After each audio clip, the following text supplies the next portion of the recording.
ஏன்னா இன்னைக்கு ஹரப்பா நீங்க போனீங்கன்னா அவங்க இன்னைக்கு இண்டஸ் வேலி நாம என்ன சொல்றோமோ 3300 பிசில இருந்து 1300 பிசி அப்படின்னா 5500 ஆண்டுகள் இண்டஸ் வேலி சிவிலைசேஷன் பழமையானது.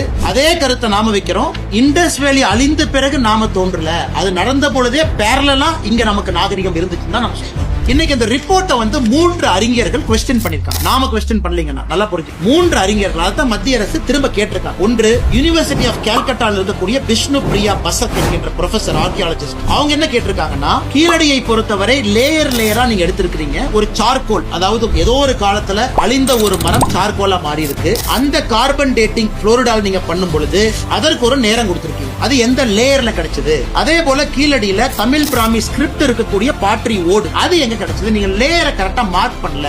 ஒரே லேயர்ல கிடைச்சதா தனித்தனி கிடைச்சதா கிளாரிஃபை பண்ணுங்க. நியாயமான கேள்விதான். பிரபோத் சிர்வல்கர் டெக்கான் காலேஜினுடைய ஆர்கியாலஜிஸ்ட் அவர் என்ன கேட்டிருக்காருன்னா, உங்க ரிப்போர்ட்ல அப்சல்யூட் டேட் பீரியட் நீங்க மென்ஷன் பண்ணல, அதையும் சரியா மென்ஷன் பண்ணுங்க. ஹர்ஷவர்தன் சித்தூர்காரர், நம்ம பார்டர் டிரிபிடியன் யூனிவர்சிட்டியில இருக்கார் ப்ரொஃபஸரா. அவர் என்ன கேட்டாருன்னா, 2 ஓட்டை வைத்துக் கொண்டு நீங்க சொல்லி இருக்கக்கூடிய நாட்களை சொல்ல முடியுமா? நமக்கு நிறைய ஐட்டம்ஸ் வேணும் இல்ல, வெறும் 2 ஓட வச்சு எப்படி சொல்லுவீங்க? நாகசாமி ஐயா, டாக்டர் ஆர் நாகசாமி ஐயா அவர் என்ன சொல்றாங்கன்னா, இன்னைக்கு இந்த தமிழ் பிராமி ஸ்கிரிப்ட் இந்த ஓட வச்சு நம்ம என்ன சொல்றோம்னா 6ஆம் நூற்றாண்டு, 6ஆம் சங்க இலக்கியத்தை பொறுத்தவரைக்கும் 6ஆம் நூற்றாண்டு கொண்டு போகும். இத்தனை நாள் அது 3ஆம் நூற்றாண்டு இருந்துச்சு. அப்படின்னா ஒரே அடியா 300 பிசி பின்னாடி போறோம். அவரு கேட்கக்கூடிய கேள்வி என்ன, எந்த ஆதாரத்தின் அடிப்படையில் நாகசாமி ஐயா கேட்கிறாங்க? ஒரு சார்கோல் இருக்கு, 2 ஓடுகள் இருக்கு, இது 2 வச்சு மட்டும் எப்படி சொல்ல முடியும்? சொல்ல முடியாது, ஏத்துக்க முடியாது. P.A. கிருஷ்ணன் ஃபார்மர் பியூரோக்ராட், தமிழ்நாட்டை சார்ந்தவங்க, அவங்களும் இதே தான் ரேடியோ கார்பன் வச்சு அவர் கேள்வி கேட்கிறார். அதனால இன்னைக்கு தமிழக அரசு வந்து மத்திய அரசோடு வேண்டாத சண்டைக்கு போறதை விட, நாளைக்கு நாம கீழடியினுடைய ஆய்வறிக்கை உலகம் முழுவதுமே ஏற்றுக்கொள்ளப்பட வேண்டும். இதோ தமிழ்நாட்டில் திராவிட முன்னேற்ற கழகத்தினுடைய ஆட்சி வந்து ஒரு எலெக்ஷன் பிரச்சாரத்துக்காக சொல்றது இல்லைங்க.